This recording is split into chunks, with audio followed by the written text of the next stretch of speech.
Ata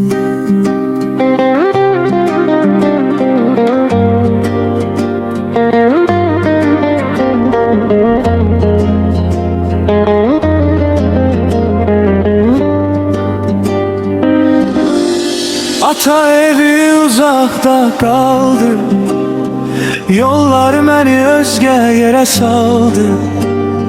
O həyətin səsi qulağımdadır, uşaqlığım hələ oradadır. Pəncərədə işıq yanırmı hələ, məni gözləyirsənmi gecələr yenə?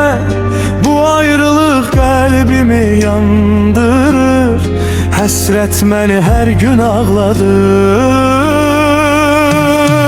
Ata evi dönə bilmirəm, o günləri geri ala bilmirəm.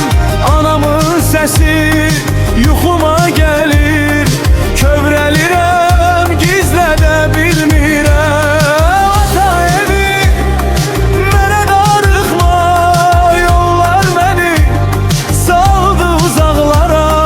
Bir gün gəlib qapını açaram, səni yenə qucaqlayaram.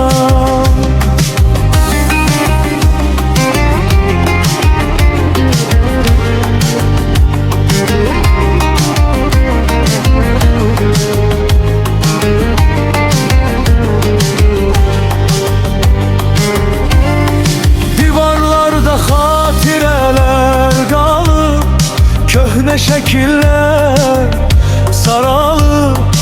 Atamın izi hər daşdadır, bu ürəyim hələ o yaşdadır.